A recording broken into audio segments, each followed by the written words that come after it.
Hi, my name is Victor E. Frankl, and I'm a Holocaust survivor. I'm gonna tell you a story about the Holocaust. These are real events from the Holocaust during World War II. I remember the day I got there. I don't know why I was happy. I just lost everything. But the most important thing is that I am alive. I thought that maybe there was a little possibility that my wife was still alive. We needed to have hope. So everyone getting off the train. Everyone was being separated from their belongings, and they were being put into two rows, men and women. Then those two rows were being separated into weak and strong. Everyone seemed to be preoccupied about being there, but I was just thinking about getting out of there. I knew I would get out alive. They told us to leave our luggage in the train, but I had the courage to hide my haversnack under my coat. A tall man was pointing with his forefinger to the left or to the right. I tried to look smart, so they sent me to the right. Once we got to Auschwitz, we got the tutor number, and this happened because when we were to die, they would register a number, and this way they could delete all of our past and history. Your name? Joseph. Schmidt.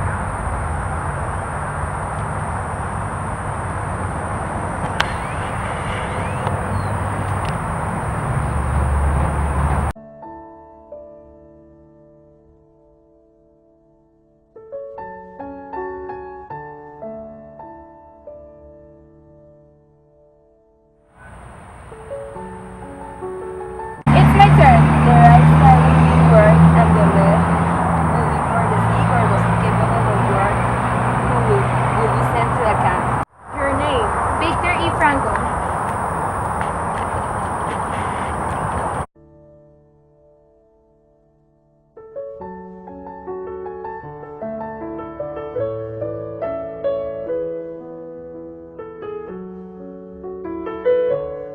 Your name?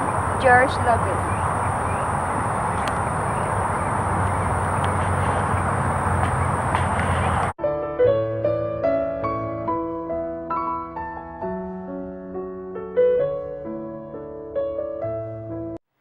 The vibe didn't feel right. You could smell the dead bodies. Everything around the camp seemed gray and dead. No plants, no color, nothing. What is happening?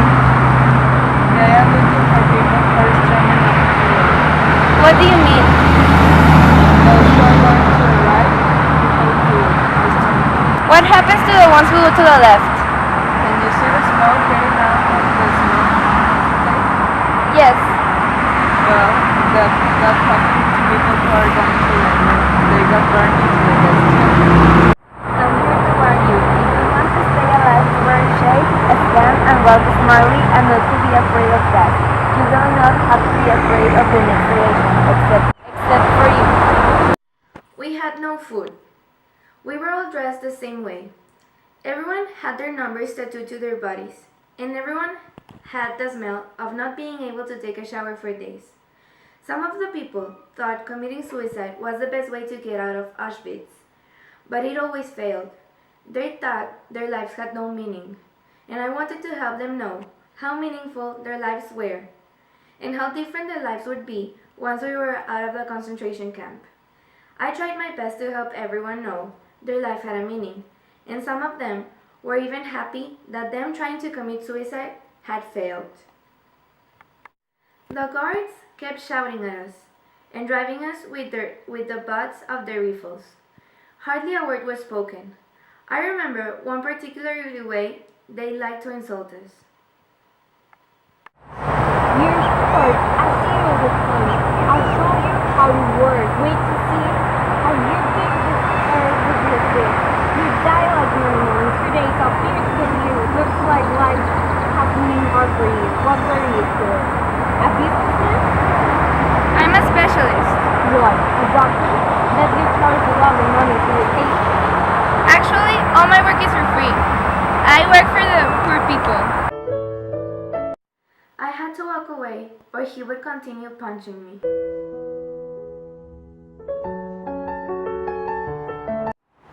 If our wives could see us now, I hope they're better off in their camp and don't know what is happening to us.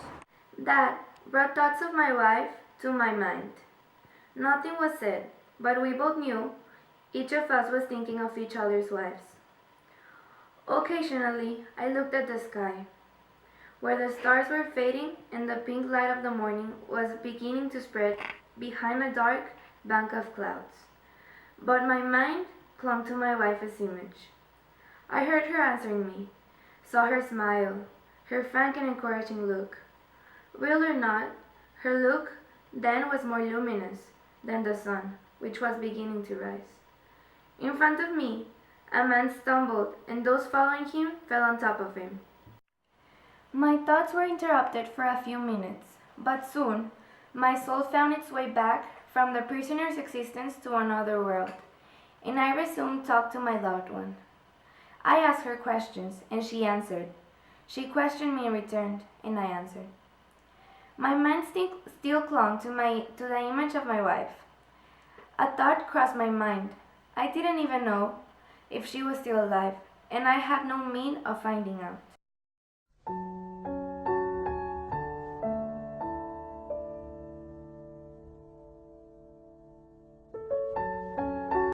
At that moment, it ceased to matter. There was no need to know. Nothing could touch the strength of my love and the thought of my beloved. Had I known then that my wife was dead, I think that I still would have given myself. Undisturbed by that knowledge, to the contemplation of that image, and then my mental conversation with her would have been just as vivid and just as satisfying. Set me like a seal upon a tall heart. Love is as strong as that. That was the way I could support my instance at the camp, until someday I got the opportunity to run away. Hey man, I got a chance to run away.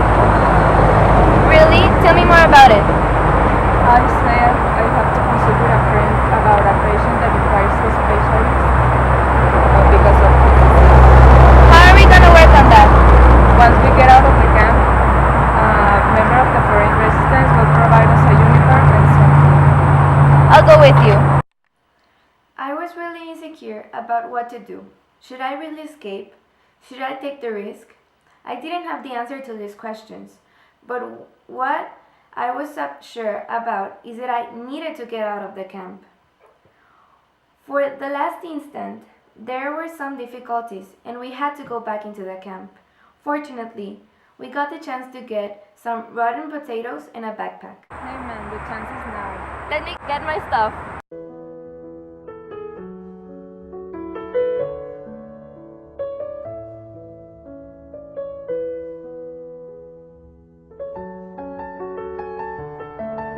I was searching at the women's bunkhouse. I found a toothbrush, some garbage, and a women's corpse. I ran to the bunkhouse, where the patients were dying, and started to collect my things. One patient noticed me. Are you running away too? I'm sorry. I saw the tears running down his sick and almost dead face, and I knew what was the best answer to my previous questions. Are you okay? I was thinking about running away or not. And what did you decide? I decided to stay with my patients.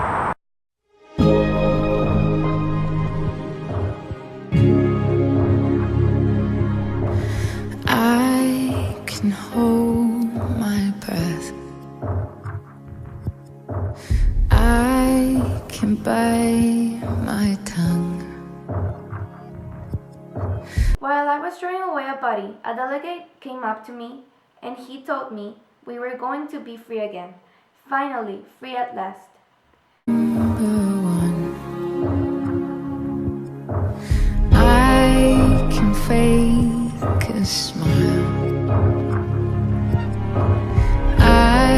In the end, people actually knew their life had a meaning.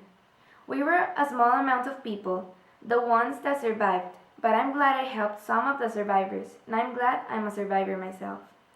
Of course, I would have wanted my family to be with me, and it hurts that they are dead. But I'm here to continue their legacy. And even though their history and past have been deleted, I will always keep them close to my heart. I can do it. I can do it. But I'm only human, and I bleed when I fall down.